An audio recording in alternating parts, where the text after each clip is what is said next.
Hi, it's Roberts again. I'm just going to do a talk on perception and just what that applies and what that means to each and every one of us. We all see things differently, how we take on board things, and just, is to look at things more openly and, with a more open mind rather than a closed mind.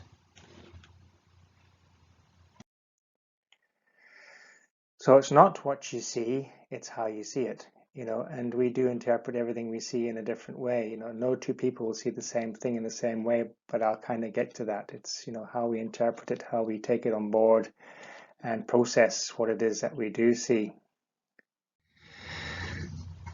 So just to introduce this, it's how do we see things, how we interpret what it is that we see. Not everything that we see is true. Is it seeing it to believe or believe it to see it? Open your mind and learn self-awareness to take what you need and leave the rest behind. So how do we see things? Well, we have the five senses, and just to remind you what they are: sight, how we see; sound, what we hear; touch, kinesthetic, or what we feel; smell, again, what we smell; and taste, what we taste. So with those five senses, that's how we internalize, that's how we interpret the world around us. Then we have the sixth sense, or what we call intuition, or just your gut feeling. And it's how you feel about things. Again, that's the mystery sense, as they say, but it's very much there, and we all have it, and we all know when we're feeling wrong and when things are not right within us.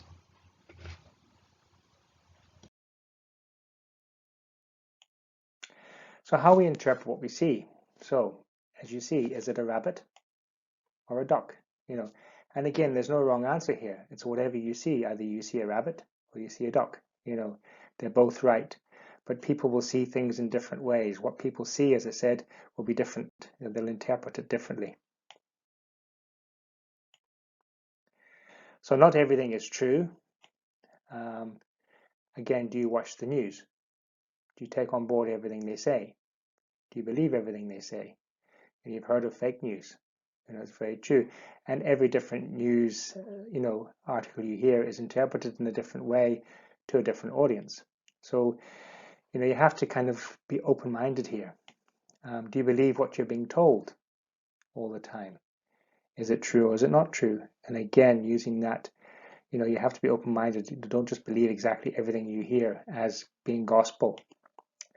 Do you watch ads on TV? And have you ever noticed how ads are placed in places where you would be more attached to watching something? So, if you're watching the news, for example, the main ads will be on during the news, or if it's a new program coming on, the ads will be then, and they place them specifically there to grab your attention.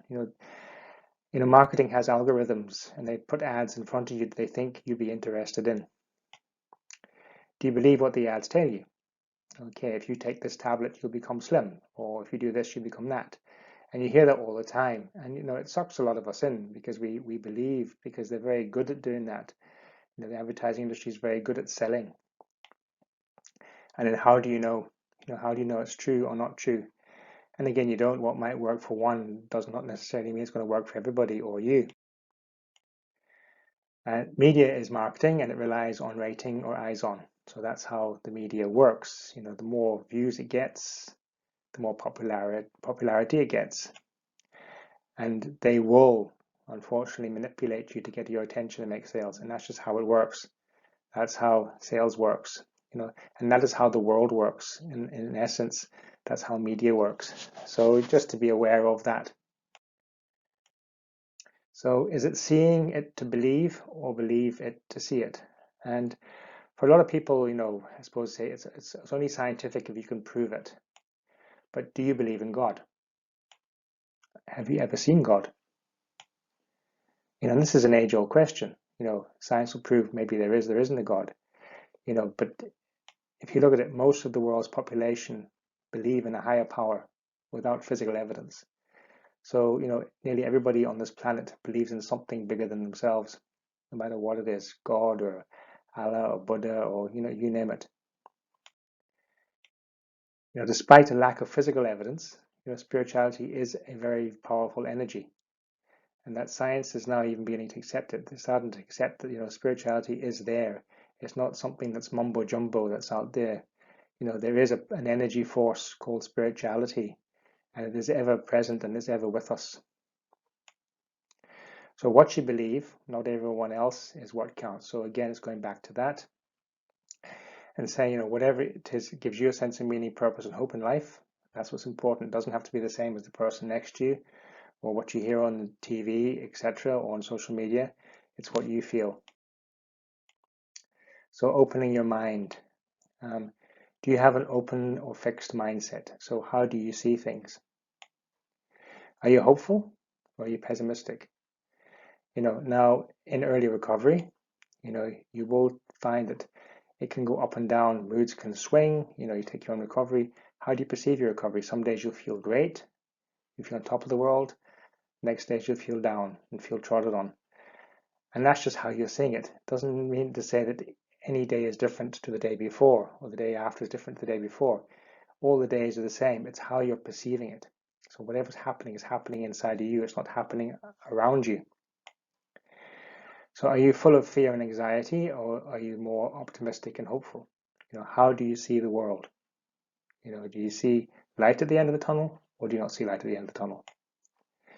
And we have the ability and the choice to change our mindset from a negative, fixed, pessimistic outlook to a more open, flexible outlook. And we can do that. We have that choice now in recovery. It's not set. We're not prisoners of our addiction or our substance. We have that choice. We can change our minds at will. So how do we do this? So if you look at it, there are two main emotions. There's lots of spin-off emotions that go along with it, but there are two main emotions. One is love and one is fear. And the one you give the most attention to will be the dominant one. So example of this, the fight of the two wolves within you. So as it says, an old Cherokee is teaching his grandson about life. A fight is going on inside me, he said to the boy. It's a terrible fight, and it's between two wolves. One is evil. He is anger, envy, sorrow, regret, greed, arrogance, self-pity, guilt, resentment, inferiority, lies, false pride, superiority, and ego. So all the character defects you could talk about. He continued, the other is good. He is joy, peace, love, hope, serenity, humility, kindness, benevolence, empathy, generosity, truth, compassion, and faith. And the same fight is going on inside of you and inside of every other person too.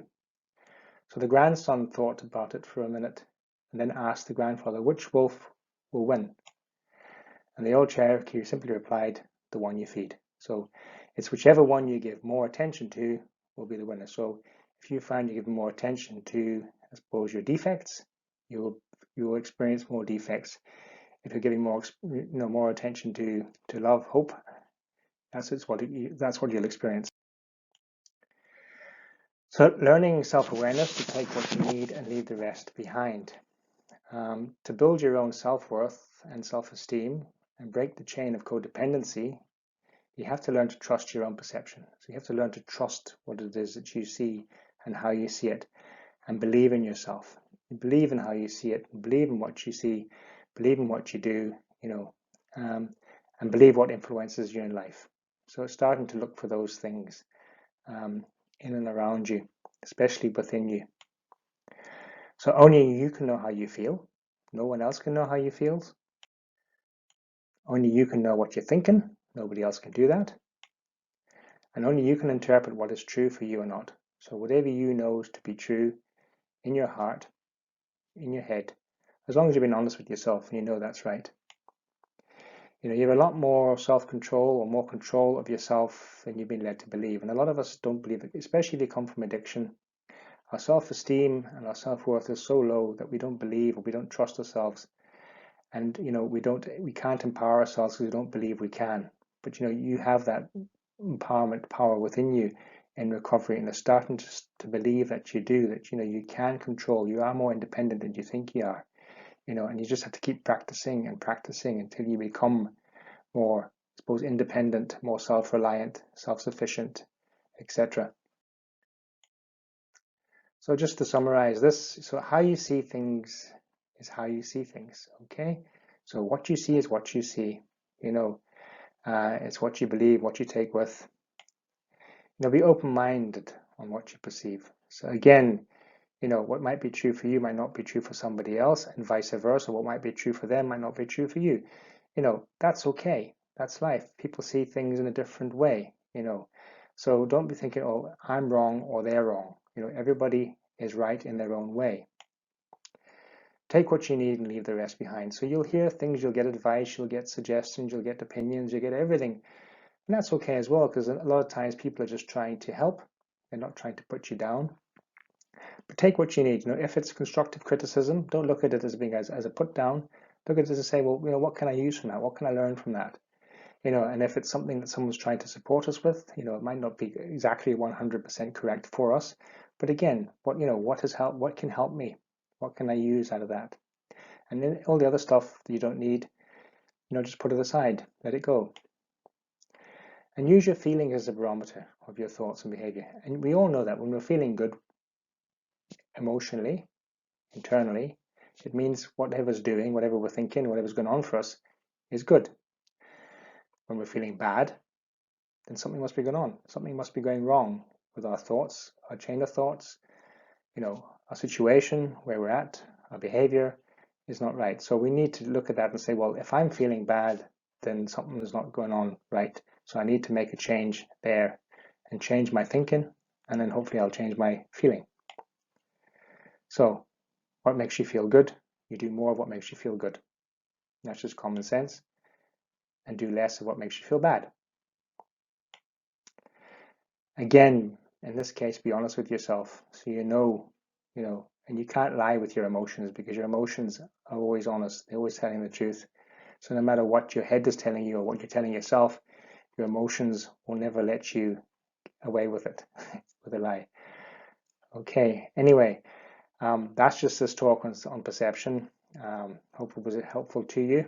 And I'll leave it at that, and take care and have a great day.